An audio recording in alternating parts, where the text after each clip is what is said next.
Messi. Surging forward with real menace here. Brilliant from Messi. Oh, what a goal that is!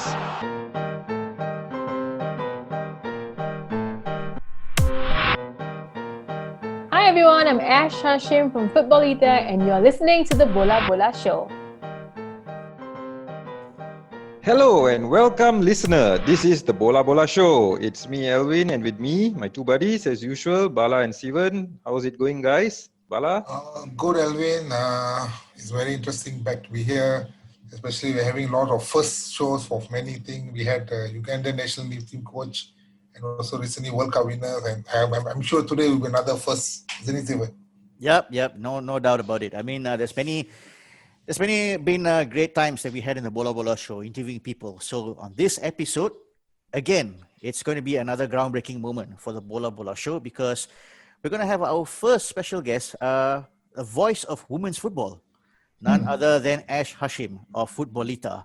But before we bring her in, we thought let's have a chat about, generally about women in football. I mean, growing up, when the first time I heard any such thing was, I think it was prior, just before the USA 1994 World Cup, they mentioned about the US women's national team, who were at that time the reigning world champion. I was surprised, like, wow, not bad at all.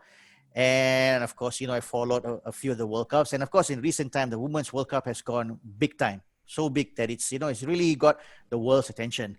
But, what about you guys? I mean, what's your general view about women in football? Well, for me, as what you say, the women's World Cup always come to the forefront because that's when we got our first taste of watching women play in football. But of course, it doesn't just end at the World Cup here because women have got lots of prominent roles now in football as well, right, Bala? Yeah, true, Elvin. But I think it started out because I think football, especially when it comes to not only football, any sport, usually the men's side of things get the more dominant. So I think the women football recently has been overshadowing with this success of other stories. But I think recent times, I think especially with the news about the US national team, we're having a go with this, individual rights and equality. So I think a lot of changes happening in a very fast pace, but maybe as peaceful as it should be, like, isn't it, Steven? Yeah. I mean, of course, generally still, the support, or I would say the pay, or maybe, the efforts and needs to raise the standard of women's game is still on a very slow pace. But generally, the awareness is there, and the awareness is taking things by storm because the fact that,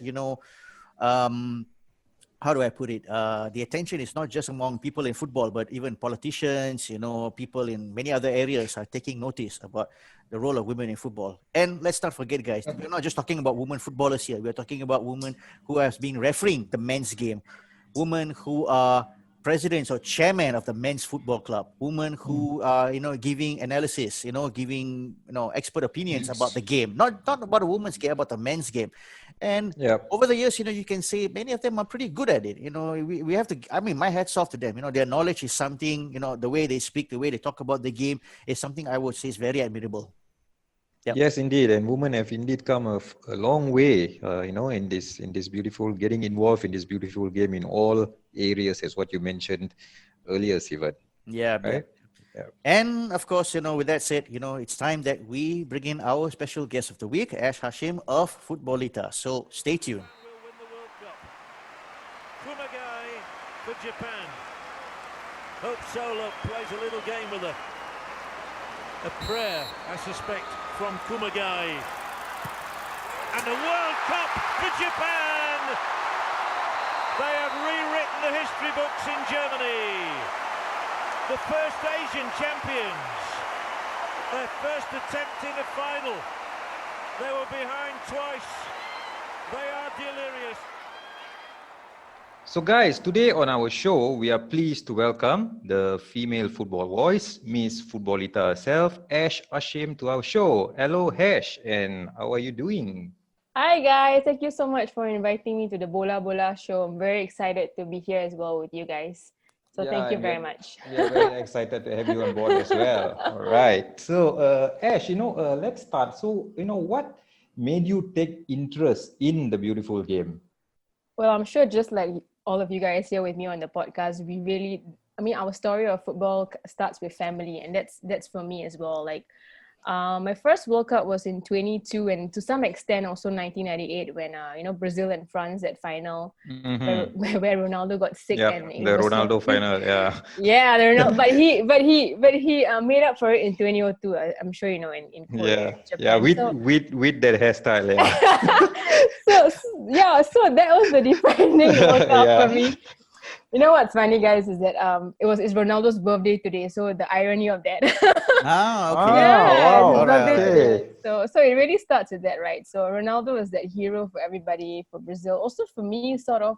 But I guess I started watching that World Cup with it was one of the most I guess exciting ones because it was during our South Korea and Japan, right? So it was our Mm-hmm. time zone, and we felt like it Yeah. was was behind, on our backyard. So I was like in secondary school at that point of time. So I remember I used to come back and watch the games, and we always have football in our house. My father had the television on, so we were watching almost every single game of that World Cup. And interestingly, it wasn't Brazil that caught my eye. It was actually Spain. And do you guys remember that game against South Korea, the controversial one? Mm-hmm. Yep, Yeah, yep, so Yeah. yep. Yeah. that so that game really I cried like crazy because I wanted Spain to go through, which I don't know why. In hindsight, it should have been, us going for South Korea, but I think you remember Mm-hmm. that penalty and everything. So that game was I guess a defining moment for me. It made me realize how much I love football. Like, it has this power to really stir all the emotions in you. So yeah, I guess what made me take interest was the feelings that I get from watching the beautiful game. How it brought my family close together. And yeah, I mean, besides that, obviously we have the Malaysia Cup as well. So I mean, it's the World Cup and all these I guess family centric tournament that really showed me how much I love the beautiful game. Just like I'm sure all of you guys as well. Yeah. Mm-hmm. Absolutely. Yeah. But Yeah. unfortunately, 2002 World Cup wasn't one of our, for us, three of us here, it wasn't really our best Yeah. World Cup. It was a disaster It for was a us. disaster World Cup because you're talking Yeah. to three fans of Argentina here, so I don't have Oh time my to. I don't have to go goodness. further. Oh dear. I'm so sorry, guys. Okay, I'm okay. sorry, guys. No, no worries, no worries. Okay. Okay, moving on. We also found out that you're actually a founder of the Futbolita. Maybe perhaps you can share what is the objective that Futbolita was actually created? So Futbolita was created, as I said to you guys before the show, really was for women empowerment. I wanted girls to feel like they could belong in football and in a very comfortable setting. They can talk about it, they can enjoy it. So I created a website where they were comfortable to speak about it. So in the beginning, actually, when I started Futbolita, if you've been following, those who followed my career in the beginning, it was very much like all the colorful news. I would cover like stuff that maybe you guys will be interested in, like all the wives, and the girlfriends of the players. I would cover the fashion. I would cover the behind the scenes. If a player was joining a club, I would go behind the scenes and try and get all those exclusive photos, from the club or all the other blogs. So I try to cover it light perspective. I mean, we all love for the game, what's happening on the pitch, all the action. But I wanted to take interest as well on the culture of it. So that's why I created Futbolita, so that people could not just enjoy football from what we watch on TV and what we read in the news, but also kind of look at the player as more than just an athlete, like to also see him as a personality, or he could be a father or a husband, or someone who creates I don't know, like also a role model kind of figure, I guess. So I just wanted to try and present the game in a more feminine kind of way. That's why I started Futbolita, yeah. So it was a blog, and later on I kind of embedded it into my personality. I guess, Futbolita is like a personality of a girl who's passionate about football. So it represents like a sphere. I mean, like an entire group of women who go for the game, who love watching football, who just like want a career in the game as well. So it's just a representation of a woman who loves football. And I always try and make it more fan-centric first. Besides all these different career paths, I try and make women believe that, yes, I can be comfortable in this space, and I can love football and enjoy it the way I think I want. Without feeling intimidated, because it's still very much a male-dominated Mm-hmm. dominated like a game. Yep. Yep, yep. And of course, you spoke to us about, how you took interest in the beautiful game. But do you have any memories of sort of like you playing the game as well? I mean, what was your earliest memory of playing football? So I grew up like in I guess we had a very intimate household with a lot of people in our house when I was growing up because I was living with my grandparents and my grandma was there, so and my uncles as well. So I remember like everybody just watching the Malaysia Cup. I'm pretty sure you guys remember that because it's something that is very, I guess, iconic for someone from Singapore, right? So Mhm. we were watching all those games with Abasat scoring that. Okay, I know it's a little bit tricky, but scoring. I mean, we had all these games, and I remember going to the kitchen and seeing all these posters of our of the team and just watching it with my uncles. But I also remember going to the void deck and sort of playing with my cousins because I'm the only child. So like I had all these male cousins who were always very active, always playing on the void deck, you know, below the house. So I remember just all these, like, I guess these are all childhood memories that I had, you know, playing, being the only girl, you know, playing with them. And then after that, going to school. And when I went to school, I also played briefly as a goalkeeper for like my Okay. secondary school team. It was like an East Zone tournament, but I wasn't very active because I had a very bad incident where like the ball just like hit my stomach and my, like, you know, my abdominal area. So it was actually really painful. Mm. So after that, I was like, okay, maybe goalkeeper is not for me lah, actually. But you know how it is. So I mean, we all have all those memories, and for me, it's just being always having the game in that aspect. You know, like I said, playing with my cousins or having my friends around or just watching football on TV. Because I think it's something that I guess we don't have anymore. Like, you know, living in a very crowded household and having all these historical games. Like, you know, there's some games that you just will never forget. Like I mean, you guys are Argentina fans. I'm sure you have your own games that you will never forget forever. And yeah, I mean, it's the same for me as well. When I watched the Malaysia Cup, and we went to the stadium, my father actually carried me on his back. I remember I was 4 years old and he carried me when Singapore scored. But you know, I know it's like Singapore and Malaysia, one of the biggest rivalries, like, I guess. So Mhm. I have those memories of watching and football. I guess it really started from there. Yeah. Okay. Mm. Okay, By the way, Yeah. interesting. by the way, Yeah. Yes. Abbas Sar is my idol. Really? Yes, Wow. he is. I grew up watching that era of football. So for me, he was the best player that I've seen in the Malaysian League at that time. Yeah. Really fantastic. I Yeah. mean, and he was also a great guy. I mean, when he was doing punditry for you guys, right, in the Malaysia, I used to Mm-hmm. watch him on Astro as well, Mhm. and yeah, Mm-hmm. it's really, he's one of those players. I guess a lot of Singaporean and Malaysian fans or Asian fans in general, we will always remember it lah. Like in some way, he kind of has that effect of a player that I guess we all sort of admire and are proud of. Yep. Yep. Yeah, I Yeah. think overall is loved both sides of the causeway, so I think it's quite okay. Yeah, Exactly, yeah, exactly. One of the yeah, rare ones lah. yeah, Yep. Yep. yeah, yeah. Okay, so Ash, speaking about footballers, right? You have actually interviewed some really interesting global superstars. Like Kun Aguero, Ronaldo, Yeah. Deco, Xavi, Tevez, just to name a few. Yep. So any memories interviewing those guys and who stood out the most? Oh, I mean, since I found out that you guys are Argentina fans, it's not because you guys are fans of Argentina, but I really actually enjoyed speaking to Kun Aguero because I met him actually in Malaysia when Manchester City was here. I don't know if you guys remember. In Yep. 2013, yeah, they came here. Mm-hmm. 2014 or 2013, they came here after they won the Premier League, Mm-hmm. and it was like all fanfare, like, wow, you know, the first time they ever won the Premier League, and they're coming to like Asia. So I remember I did pre-season and I interviewed Ronaldo. Not so, oh my god, I said Ronaldo. I interviewed Aguero, and I remember Aguero said, I mean, I asked him a question which I guess would be controversial because on the flip side, Aguero was once married to Maradona's daughter. Yes. You Yes. guys know, Yes. right, Janina. Yeah. So Yes.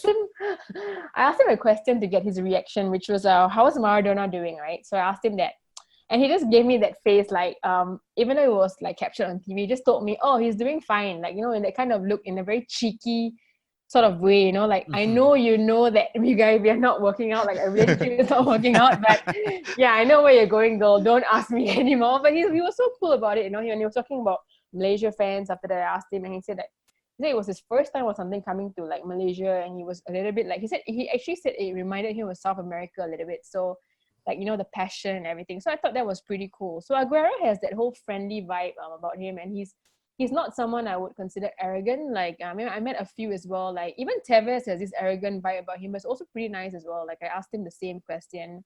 And they're, in general, I think Argentinian players, it's a hit and a miss. You don't know what you're going to get from them, and you have to be kind of careful as well. Like sometimes you might get them on a bad day as well. So for me, I was generally quite impressed by both of them. And if you ask me as well, on the flip side, a very nice player would be Xavi, who I actually met in Spain, in Barcelona. So this was one of the first few star players I interviewed, because at that time I was doing a column for Yahoo Sports. So it was an exclusive interview that I did for Yahoo. And Xavi has this, he was very humble. I mean, just based off the fact that he just won the World Cup with Spain, and he also won the Euros. So he was having that prime moment. And I'm sure you guys remember, after winning those two trophies, Spain were like one of the teams you can't touch, like invincibles, right? But having said that, with all that I guess pressure on his, and I mean, it didn't make his head like big. He had all this his humbleness, and I think that was great. It really taught me a lot about, despite being a star, you can still be nice and answer my 3 questions. Even though I came all the way from Asia to the Barcelona training ground, I mean, you still made time for me. Of course, Barcelona's press officer made sure that, journalists from Asia, they always try to make sure that we're taken care of. But at the same time, I appreciate it, because sometimes, like I say, it's a hit and miss. Players might feel that it's not necessary to do interviews, but he made the effort to stop and do the interview, even though it was in a very strange kind of situation, like the training ground, and he has to leave, in his car. And like I said, he's one of the players that I would say are very humble, and whom I think a lot of people will look up to as well as a role model, Xavi.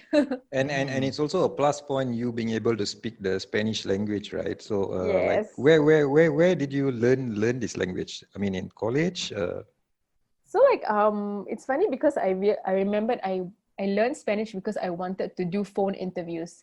I wanted to call up people and also to request from clubs. So at the point of time, when I was a columnist, I used to call up a lot of clubs, and most of them didn't speak English. Like the receptionist for Real Madrid, for Barcelona, or Valencia, they didn't speak English. So I took it up so I could actually speak to them and ask and make requests, even write emails as well. So yeah, I mean, I did.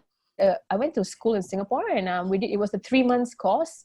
And later on, when the Spanish tourism board, they sponsored me to go to Spain for like a press trip, I also did I went to a college there for a while as well. So part of the sponsorship was I had to learn Spanish, or Castellano, which is the original Spanish, in Salamanca. So Salamanca is the city where Vicente del Bosque is from. So, like for example, I don't know which city in Malaysia is where they speak the most authentic Malay, okay? But in Spain, the city where you speak the most authentic Spanish, I guess they say it's Castilla. I mean, is Salamanca. So I went to college there, and I just did a couple of weeks, and it kind of it was very hardcore. Like in the morning, I remember we had to do writing, and in the afternoon we had to actually go out and practice this. They actually made us practice it so it was a very hands-on course. So yeah, I it was 2 parts, I would say. It was school, and also the college sort of environment, and also I guess listening to music it helps. Yeah, listening to music helps. Any particular artist that you are a favorite? Oh my gosh, I'm sure you guys know there's so much reggaeton and all this Spanish reggaeton music, Daddy Yankee, J Balvin.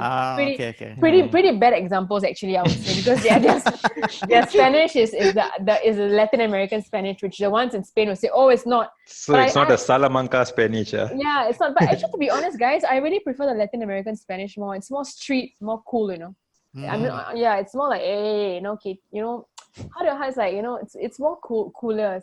The Spanish in Spain is more proper. Okay, I'm gonna let La Liga listen to this podcast, and they might slap me after this, but it's fine. It's fine, guys. Yeah, it's fine. Okay. And of course, you also mentioned that you took up a course to become a football agent, right?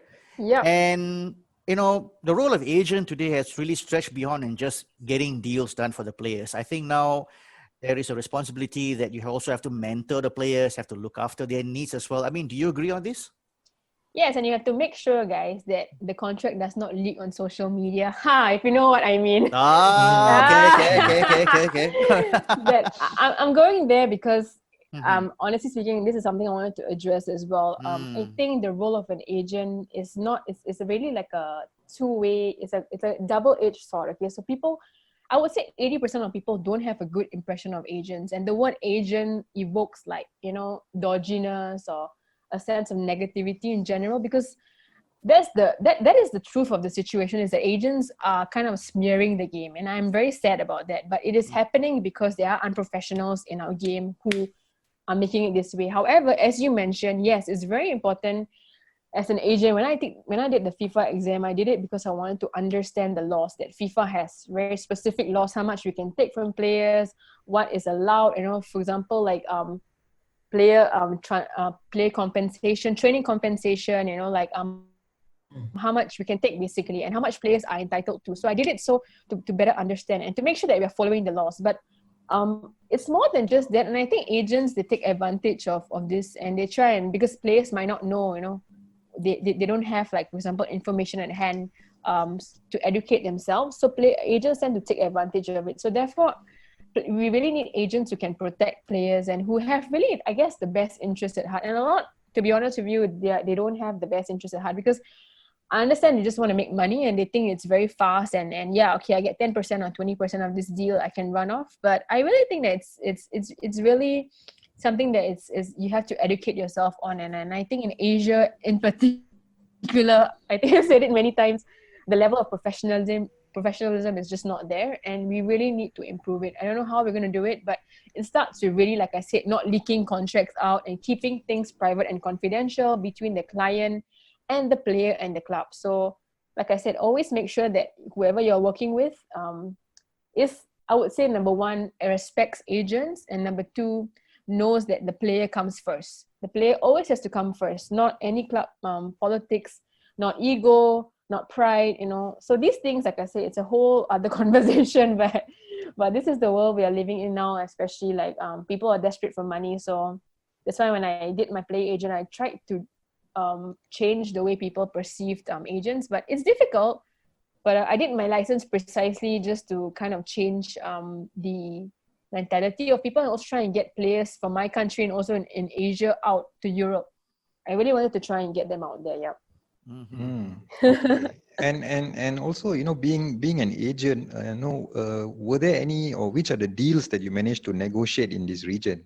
So I did, I'm sure maybe you don't know, but we have our national goalkeeper, Izwan Mahmud, for Singapore. He's our number one keeper. I negotiated for him to go to Nongbua Pichaya and the Thai League, his first deal out of Singapore football. So it was his first time going to T2 in Thailand. So I did hit that deal for him 2 years ago. And then we also recently did the deal to Strat, which didn't work out because he joined Strat, but the contract got terminated, so I had to find a new club for him, and he's now with another club in T1. But there we go again, trying to make sure that we manage expectations of the club as well as the player. And during coronavirus time, it gets particularly difficult. So you know what I mean? Sometimes clubs are not professional, they terminate deals.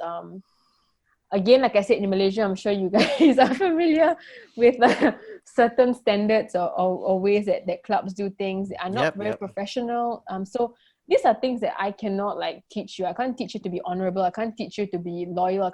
These are things that you either have or you don't. These are things that you values you're raised with. So certain clubs, they're not very professional in the way they handle players, maybe because they've been already conditioned in that way. They're conditioned to work in a way that is like that. Maybe it could be 10 or 11 years of working in that way. But teaching a club to be professional is not my job. It's just my job to make sure that players get a club. So yeah, Izwan Mahmud is one of them. And also recently, we have a young player called Saifulla Agbar. He's 20 years old. I did tied a deal with La Liga as well for him to go and train at what was that club? It's a club in the Canary Islands. So he went there. Tenerife?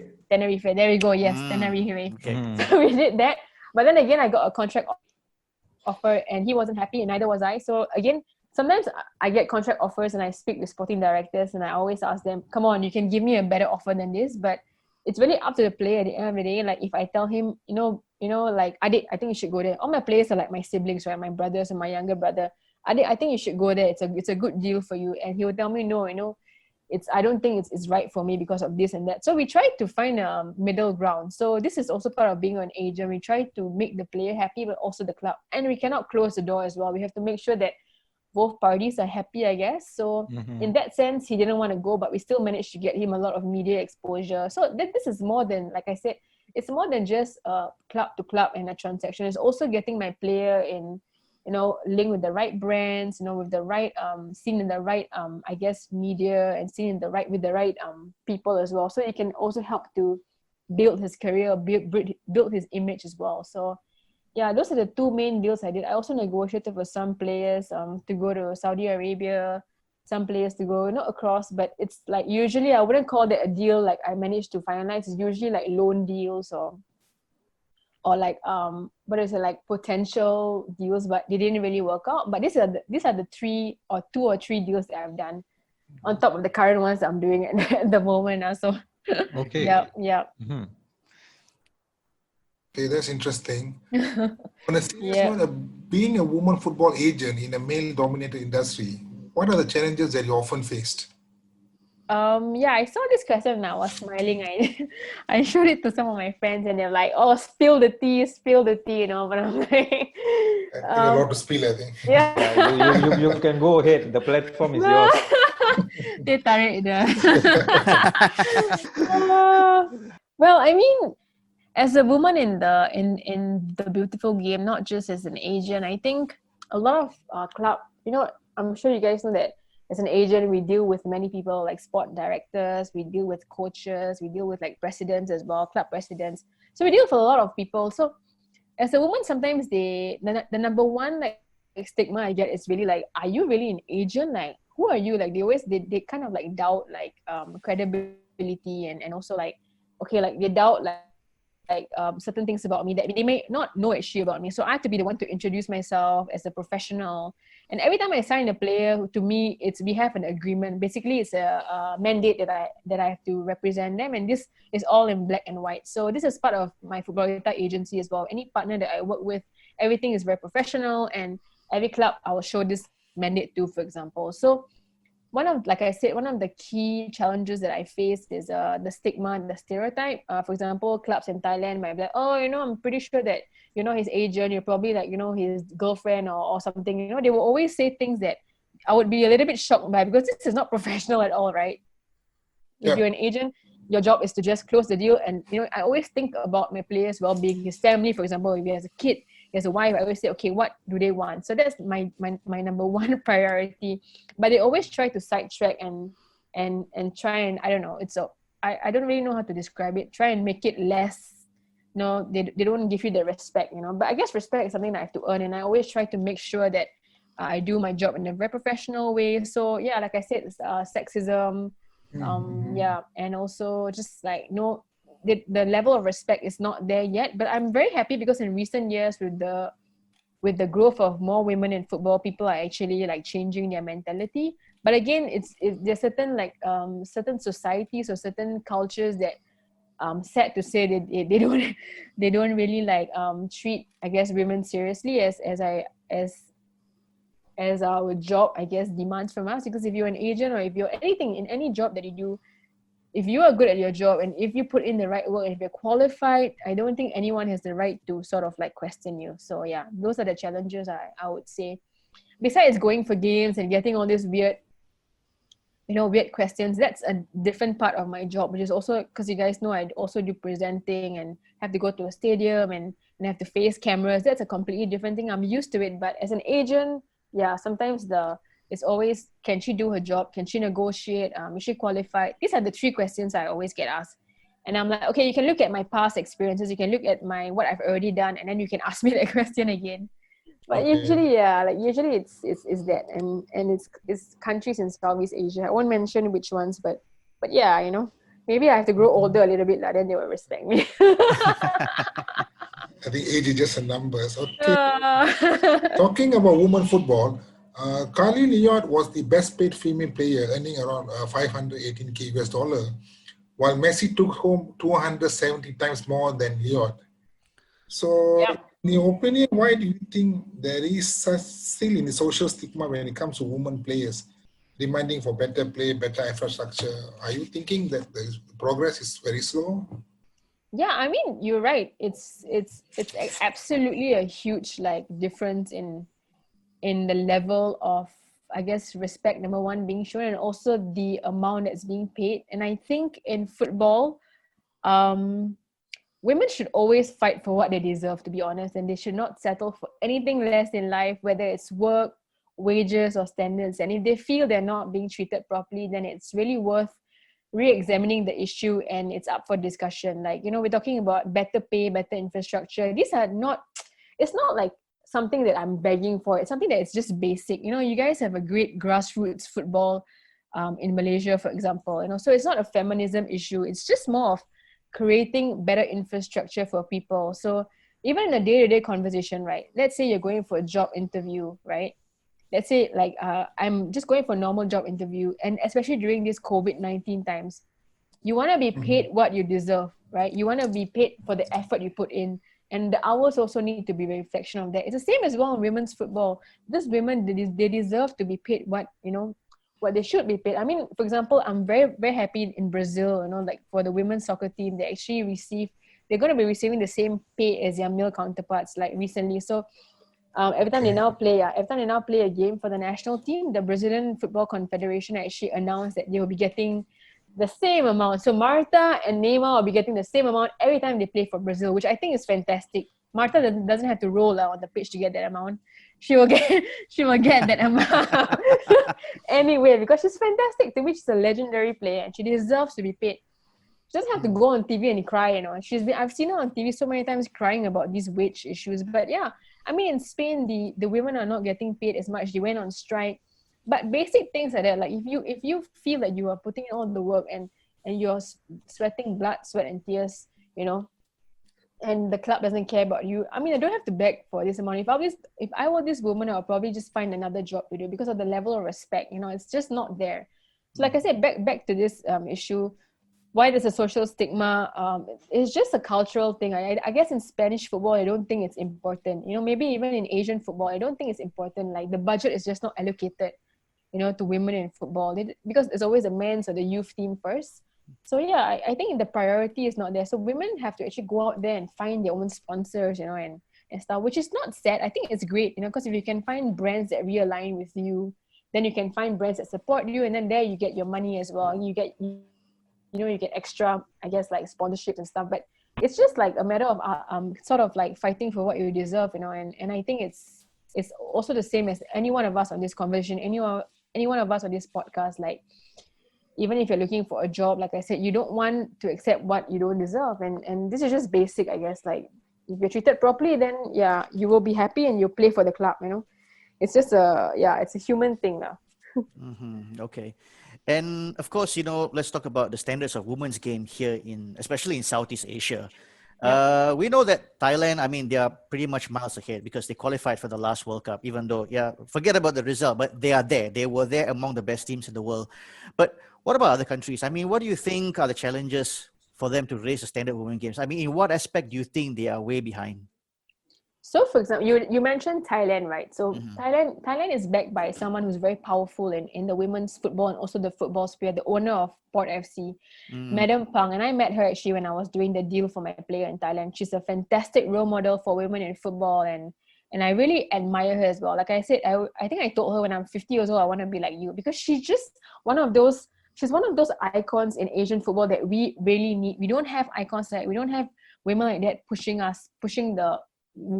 a game. So, you're saying about raising the standards of women's game in Southeast Asia, right? So, first and foremost, we need a patron, someone who's passionate about growing it. Like I said, Madam Pang, we need, I guess, hundreds of her.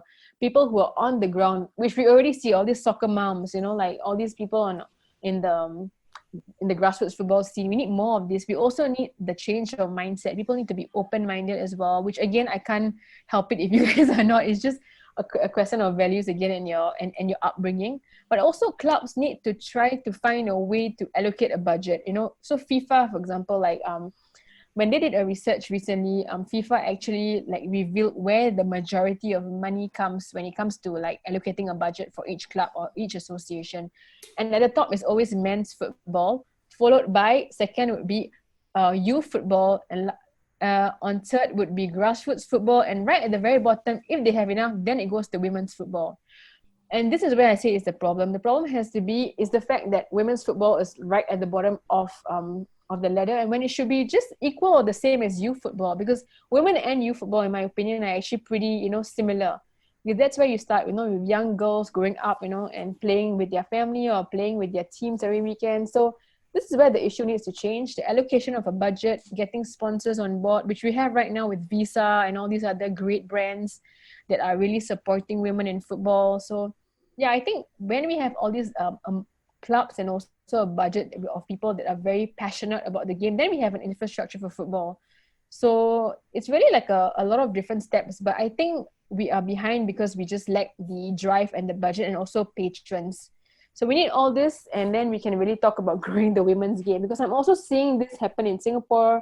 I'm seeing it happen in Malaysia. I have a lot of friends also in the grassroots scene in Malaysia, also in the Malaysia Football League as well, who tell me what's going on, in AFC as well. So it's really happening day to day. There's a lot of one-off initiatives, a lot of people saying, we are in women's football for empowerment, for this and that. But it's not it shouldn't be just about empowerment. It should be something that's sustainable. You know what I mean? It has to be something that we can grow, and so that women can make money from it, so that we can sort of create a legacy for the next generation to come. So yeah, I guess the challenges will be to actually get like a budget allocation and also role models, as I said. So it's a lot. It's an entire debate. But yeah, I mean, yeah, you raised a lot of good points there, because even till today, the fact that the US women's national team are still demanding for better pay, when results-wise they are doing way better than their male counterpart, but still, just for the voice to be out there, you can see there's a lot of this, negative innuendos coming from all sorts of angles. Like, why should we pay you more? Why should we give you more? I mean, I get exactly. it's not fair to me, and I think women football players or women in football should be, should be rewarded for their effort. At least that's what I believe. Yeah, you're absolutely right. I mean, when I was at the Women's World Cup last year, I was actually there in France, and I saw the kind of audiences that go for women's football games are actually quite different from those you will see at male football games. It's more family oriented, and nobody really cares about who wins and who loses. It's more of a family day out. It's a very nice atmosphere, and this is a I guess an audience that is very untapped, because we are seeing people from, like, you could bring your daughters to the game, you could bring your it could be an entire new audience that, like I said, a lot of brands are starting to open their eyes and see now. So I mean, when the US, the like, for example, Alex Morgan and Abby Wambach, they had to go on and say on record, we want to be paid the same as our male counterparts. I think it's only fair, and it's great that they went all the way, and they had Nike backing them up. They had so many brands, because they deserve it. They won the Women's World Cup, and you've seen how they play. Oh my goodness, I think I wish I could play, my national team can play as good as them. or other, they're just amazing, and the level of sportsmanship is really something that we all can learn from. Every young girl looks up to them as a role model, and they say, hey, I want to be, Megan Rapinoe, or I want to be, I think I can be like Alex Morgan, and all these women who just inspire with change. And even in Asia right now, also in Thailand national women's team, there's so many young role models who are really changing the face of the game, and it's great. So I guess the pay disparity will always be controversial, because it's also, like I said, cultural. In Spain, they don't think it's necessary to pay women the same, but in Brazil, they're starting to see how important the women's team are. They're starting to see how perhaps they're going to be slightly better than the men's team in years to come, but they've always been very consistent, and I think they just deserve to be paid. Maybe not, it might be difficult to get, the kind of club salary that, for example, the male players are getting, but at least give them the very least the same allowance, the same kind of paid, like the, what do you got? For example, if you win, I mean incentive. If you get incentive, if you win like a trophy, give them the same as the men. That's just fair. It's just basic. Yeah. Okay. And speaking of Alex Morgan, I mean, she recently signed for the Tottenham Hotspur's ladies team. Do you think that could be a signal that where more US women football players will move to Europe? Because when I was growing up, there was this one part I felt like, maybe the women's game will grow big in North America, because it seems like, America and Canada is like the spiritual continent for women's football. But now it's sort of like all these top European clubs are able to attract the best talent from everywhere. So, I mean, do you think it's a signal? Yeah, I think so. Actually, now that you mention it, today there was a women's football player here locally who contacted me because she wants me to represent her, and she actually had a scholarship to go to the States, and now she wants to actually go to Europe because obviously the visa issues and COVID-19 and the political I would say scene in the US is not very stable at the moment. So a lot of players, they don't want to be there. Besides the sporting, for sporting reasons, but a lot of clubs like Man City, Manchester United, Real Madrid, for example, they're really investing a lot more in women's football. Like Alex Morgan went to Tottenham because Tottenham really has fantastic backing. You got a new stadium, new training ground, everything is new. It's a great project, So I'm sure she went there because she was offered more than just to whatever whatever a team in the US might be offering her. She knew that there's a way for her to make a difference in Europe or wherever. Everyone already knows she's a star, but the kind of project that she was getting, the offer, I think it really is very enticing. And I think you're right. It's really going to Europe because, like I said, of the amount of investment that clubs are doing, amount of brands that are involved. Because as a player, right, you want to also get endorsements. You want to be able to play in front of crowded stadiums. You want to be also part of a legacy, right? To say that you play for, okay, I know Man City is not exactly the best example of a legacy, but it's still a global club. It's still a great opportunity, and of course, let's not forget the number one thing, which is money and wages as well. All these clubs that I just mentioned, they all have great backing, a lot of money as well, and they have signaled their intent to invest in women's football, which is something that every player wants. They want stability, they want stable owners, they want a stable boss, they want a paycheck that is enough for them as well. You don't want to play for a club that can't pay you or who's always like, oh, okay, your salary will be late this month or something, which a lot of women's footballers, they face. To be honest, they face salary problems, they face late paymasters. So like Europe, for example, has shown some stability in the way they manage their men's teams, which the women's teams are just following forward as well, And Arsenal, for example, is a great signal of a very good women's team. Their men's team, besides this season with the 2 trophies, before this, the men's teams have not exactly been, kind of like taken seriously compared to their women's teams, besides the Invincibles. But the women's team, like I said, has been doing very well, and everyone looks at Arsenal women's team as like a benchmark for women's football. That's where they want to be. And I guess all the other clubs also followed suit. It's a fantastic case study, I guess. But yeah, I think Alex is going to do very well at Tottenham. I think, like I said, they've got a great project and they secured great investment as well. So yeah, every player wants to play for a club which I guess has the money. It is still a money sport. And women, like I said, once you've made it, I guess a club with a lot of money wants you, but also because they offer you a great project and you get to play, in front of fans that really love football, both the men's football and women's football. Yep. Okay. Mm-hmm. Okay, Ash. So now let's talk about La Liga. Since you're closely associated with this league, at the beginning of this month, it got most of the top clubs out there, got all excited, especially their fans. Manchester United, Man City, Inter Milan, and so on. With this particular guy called Lionel Messi, right? So what's your take on this whole Messi Barcelona saga drama wayang kulit that just happened the beginning of this month? Yeah. I think his situation is very similar to your political scene in Malaysia. No, I'm just kidding. Yeah, very apt, very apt. Especially today, guys. Today Yeah, is yeah, what a yeah. day today. Yeah, what a day. Wow, what a day, what a day. What a day. Yeah. So yeah, Messi is a whole machine on his own, guys. I'm sure you guys know. He's just like a machine, and Barcelona know that they couldn't afford to lose him. However, when it came to Messi, he is an asset for the league, and La Liga knows how big of a player he is and how big of an icon he is to everyone in football. So you could be watching a game, anywhere in the world, and when Barcelona is playing, it's a La Liga game. So when it comes to branding, I think they knew what it meant for them if they lost him, okay? Because let's face it, they lost Ronaldo to Juventus. Yep. So now they're going to lose another big icon. They have their other players as well, but Messi is Messi, and losing him was huge. But then again, like I said, as an agent, I looked at the buyout clause, and I think, to be honest with you, just as for example, if you guys are my friends in football, I'll just say it. I think that it was pretty unfair what happened to him, and I think even I did a poll on my Instagram, and a lot of my followers said that they felt he was trapped by his contract.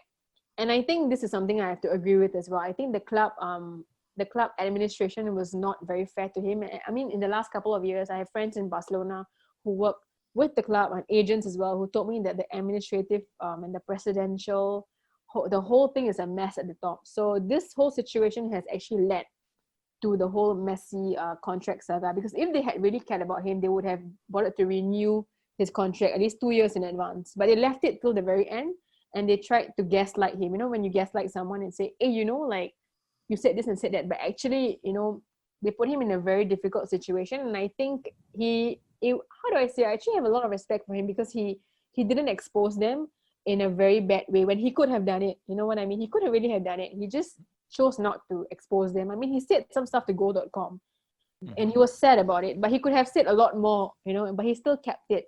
And I don't agree also with the buyout clause. I don't agree with that. I think it's a whole administrative issue that was completely left to the last minute, and yeah. But the buyout clause is something that it's negotiated. I mean, it's negotiated and it's agreed with the player himself, right? It shouldn't come as a surprise to him. His buyout clause is 600 million euros or something like that. I believe that he knew about his buyout clause, but he also knew that the club was having administrative problems, and they did not talk to, how do I say, there were no conversations prior to it.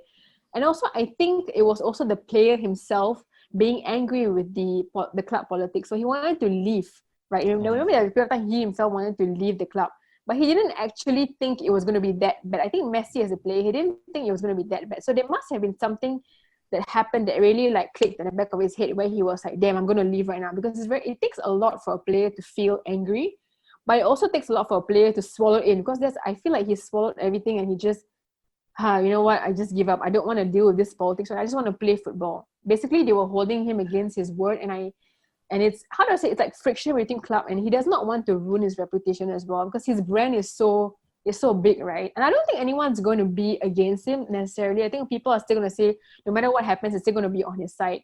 But again, like I said, club politics can really, really like mess a player contract up, can really, especially, for example, they might say things about you that were not true at the beginning of your deal. Like, again, you have a certain player, I think, in Malaysia right now, whose contract is being on, like I said, on Twitter. Everyone knows who I'm talking about. So this could be something, again, like, you know, clubs, they try to do it so to make you look bad. And I feel like it's also a conspiracy as well. Like I said, the whole administrative issue is happening in Barcelona, but they're trying to push it to Messi and make him look bad. But again, he's been taking it at his stride, you know, being a professional about it. And the buyout clause as well is something that whenever we try and negotiate about buyout clause, a lot of players, they don't expect clubs to pay, to be honest with you. For someone like Messi, you know, he's grown up in Barcelona. I mean, in that beautiful, I would say that beautiful city, you know, with all those friends of his, he has a great history and friendship. I don't think he expects them to, you know, push him to the limit. But I think they really did in this case. They really pushed him to his limit. So it is pretty sad. So, however, when I was actually at the launch of the La Liga, they actually relaunched La Liga's like league, right? And I saw the club president, Javier Tebas. They actually asked him what they thought about his saga, and he completely just ignored it. As in, he didn't want to talk about it. He said, "Oh, we're very happy to keep Messi," but he didn't. Obviously, for political reasons, he didn't want to talk about it. But we all know if they lost Messi, it's a huge deal for the league. So they have to keep him and whatever. Yeah, because it's quite rare that you see the league themselves coming and making a statement about a player leaving. I mean, right? You don't see this in other leagues, and exactly. and like what you say, because they already lost Ronaldo, so they cannot afford to completely lose their whole brand. You know, this is their brand, like Barcelona. It's also Barcelona's brand, but it's actually quite disappointing, because this is, like I said, gutter politics and administrative issues, which a lot of clubs in Malaysia, to be honest, are facing. And you guys know which clubs I'm talking about, and it's all out in the open. But you wouldn't expect this from a club like Barcelona. Like, you wouldn't expect this at all because of their professionalism and their legacy. So it's pretty sad, actually, like what's happening. And I hope that they can improve from this, actually. But it's going to take a while, because a lot of fans out there right now, they are a little bit like, they don't, especially Barcelona fans, they are a little bit disappointed, or they are kind of doubting, you know, what's going on at the top, the leadership of the club. So things have to change, to be honest, And of course, you know, when you think of La Liga, of course, obviously, it's always been Barcelona and Real Madrid. But let's not forget Atletico Madrid. I know Suarez. Suarez. Well, that's interesting. Suarez and Simeone. I mean, that's interesting to be honest. Uh, we got a tyrant on the field and a tyrant off the field, so I'm looking forward to that. But Exactly. I mean, under Simeone, I know that he has done so much for the club ever since he joined them. I mean, 10 years ago. But critics are arguing that Atletico have looked stagnant. They're not seems to be getting that final hurdle. And when they need to do well to start winning trophies and all that. Do you foresee that maybe this coming season could be the tipping point whereby, if Simeone still continues not to win something for them, then maybe it's best for both parties to go separate ways? I have to agree with you on that. I think Simeone's era is over. Actually, I really like Simeone as a coach. I like his attitude, his fiery attitude when he comes onto the pitch. No nonsense, basically. Mm-hmm. Right. As a player as well, he was quite similar to that, that hard-headedness. And I think his his brand of leadership is very nice to see. So the way he rallies his players. But I guess his era between December 2011 and 2017 was his prime, right? When he won the La Liga and then also the 2 highest points total in the club's history, the 2 Champions League finals, don't forget that. Yep. Europa League and Copa del Rey. Funny enough, they actually brought all their trophies to Singapore. The Copa del Rey trophy to Singapore for some weird preseason. I still remember that. And at that time, Falcao was playing for them. So El Tigre, at that point of time. I think 2017 was really the last year that Simeone, I could say that's his prime. I think in the last recent seasons, I always see him more frustrated than he should be, really, to be honest. And yeah, I think, to be honest, like I said, it is a very tricky situation, not just for him, a lot of coaches as well, because of a pandemic and everything. So everyone's kind of afraid. They just want to hold on to their jobs, right? Because you don't know what's going to happen tomorrow. You might be fired or whatever. But I think if he doesn't win anything this season, he should leave, and I'm very, very sure that a lot of clubs will try and sign him as well. If it's not in the La Liga, probably a club in Asia. We need him. I think we need him. A coach like him, actually. Yeah, but he's got that personality that intimidates, not intimidates, but makes players want to play for him. You want to play for a coach like that. You want to play for someone with that personality. Yeah. Yep. True. Okay, all right. For Spanish club in Champions League, they haven't won the last couple of years. And last year was a terrible year whereby they didn't make it to Champions League, and Barcelona was massacred. Real Madrid lost to Manchester City, and Atletico Madrid lost to the German club RB Leipzig. Yeah. So you think they can do anything perhaps this year? To be honest with you, it's Champions League is always very romantic against a tournament for every Spanish club, especially Real Madrid, since they won so many titles in the Champions League. So I think for clubs like Real Madrid, they would definitely be gearing for it, and I think they're thirsty to win it again. But Barcelona, with their administrative problems, it might not be the year for them. I think they still need to sort out all their boardroom dramas. But obviously, for me, I've always backed. I'm not saying I'm a Real Madrid fan, but I've always sort of historically been interested in the way they always try and play in the Champions League, because I know that they have a lot of pride as a club. They've always we need to win. If we don't win, we're gonna die. That's their attitude. So I think they would definitely try their best to win. If not this coming Champions League, all the ones to come. So for sure, keep an eye on Real Madrid. Despite losing to Man City, I think they're still gonna try and do something different this season. As for the rest, of the other clubs, Atletico as well with their issues, you never know, because Atletico are always a surprise.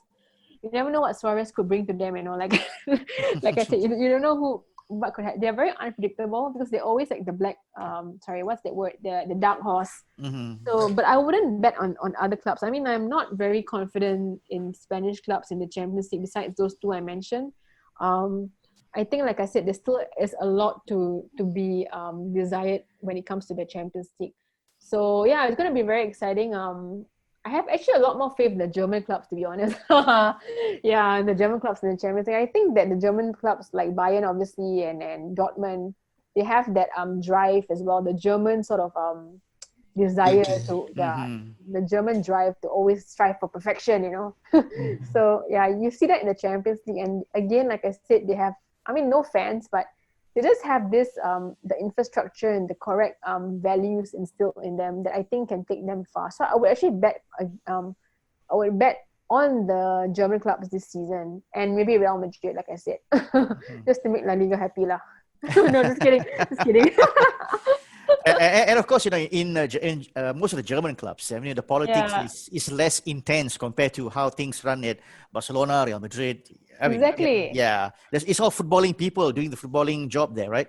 Exactly. There's no telenovela. Nobody. Okay, the egos are not so much. I mean, when I was at Bayer Leverkusen and Schalke, when we did the Bundesliga tour with them, you could see the level of professionalism. Everything is so organized. Even their match day, like Leverkusen, their match day plates have like the club's like logo on it, and everyone queues up, and it's just so organized. And I love the Germans for this. I'm telling you, I absolutely love the Germans for their level of efficiency and just wanting to get the job done, just wanting to make sure that everything is right for the good of the club. There's no there's no pride or ego. Maybe there is, but it's not on the level of, oh my gosh, like the telenovelas of La Liga and even the Premier League to some extent, because they know that this is the way we want to do it. Like for example, Dortmund. Okay, we want to give the fans what they want, the yellow wall. And what I really like is also German clubs that are owned by the fans as well. The 50, like 50 sort of 50 like plus one. Yeah, 50 plus one, exactly. That whole agreement where fans have a say, in what their clubs want. So it's very fair, and also most of their games I would say most of the clubs are profitable, or at least not running on losses. So again, it's a P&L thing, making sure profits and losses are managed. And I think a club, you can really see whether a club is well run by their books, really, to be honest. Even though Dortmund is running on a loss because of coronavirus, let's not talk about the virus, let's talk before, like what's been happening consistently over the last years is that they have not been running on a loss, not like English clubs or the other clubs. They really put fans first, and also make sure that the club is running in a healthy way. So it's all green on the books and no dodgy stuff, basically, guys. You know what I mean? Mhm. Yeah, that's why I love the Germans as well, to be honest. Yeah. Yeah, agree with you. Right? And of course, when we talk about La Liga and Singapore, one cannot ignore Valencia Football Club. this So, wasn't in the question list, guys. I mean, what's your Surprise take on question, the? Well, every once in a while we like to throw a surprise question. I mean, but what's your take on the whole situation in Valencia? If you're able to answer that question, by the way.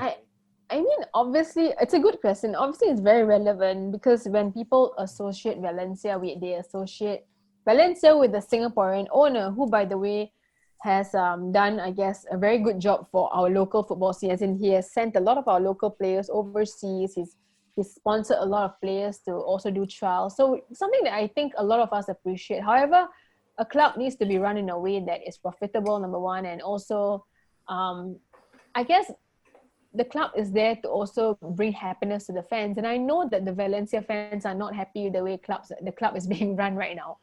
I know that I've seen the comments that's going around. They just want the owner out.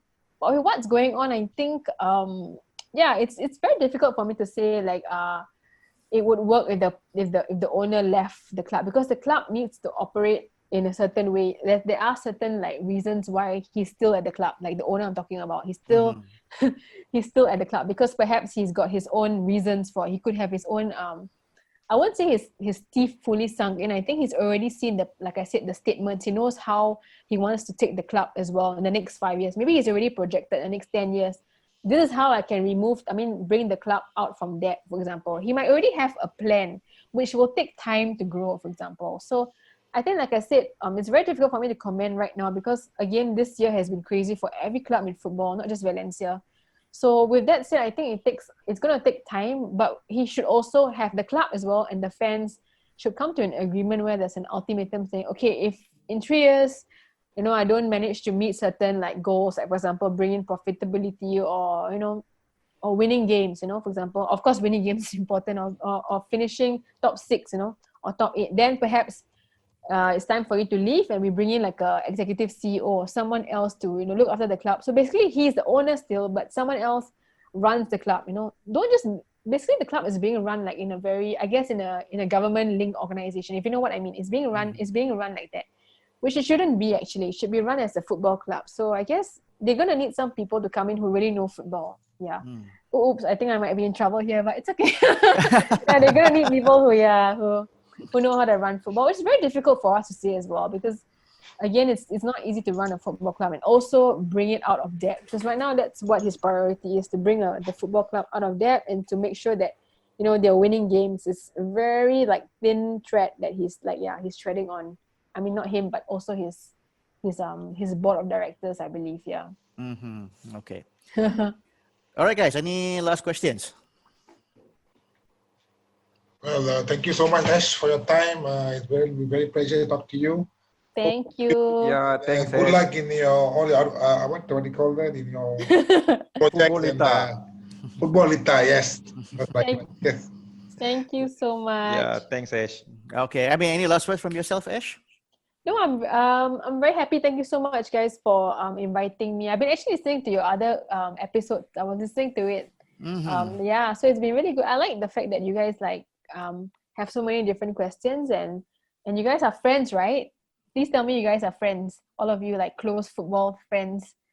Well, the whole idea of the Bola Bola show was the fact that you have three friends who sit down in a coffee shop, talk football for hours. So why don't we document it? Why don't we put it to recording? Yep. That was the whole idea. And we didn't know that it will lead to this journey whereby we're talking to former World Cup winners, we're talking to national team head coaches, we're talking to, football administrators. And today we're talking to yourself, a voice for women's football. We never knew that they will take us to all this different direction. And yeah, we're very excited where this thing is taking us. Yeah, it's fantastic. Yeah. In fact, Ash, you are our first female personality on Oh, there will be more to come. There'll be more to come, I'm sure. I'll send some your way. Okay. Yeah, and you ask us about whether we've been friends, for 24 Wow. years. All Argentina fans. Yeah, Yes, Argentina is the one that mainly brought us together, kept us together. Wow. Okay, so no Brazilian fans allowed in whenever you guys gather, is it? No one. Probably have to take up the bill, that's all. I like that. I actually have an Argentina jersey, funny enough, and a Brazil one as well. Just doing, Okay. I love, it's great. Yeah, I love the passion as well in South American football, which I'm sure you guys are familiar with. So thanks so much, guys, for inviting me on the show. Okay. All right. Ash, and would you want to let our listeners know how can they get in touch with you, your social links or anything? Yeah, sure. You guys can follow me on Twitter, which is Futbolita, and also on Instagram, Futbolita and Futbolita TV. So it's 2 accounts. One is for the football news, and the other one is for my career. So depends on what you guys want to follow. Okay. I mean, we'll put a link in our description in our podcast. Sure. And I'll be following you guys as well now on Bola Bola. Thank you so much. Thank you. It's such an honor.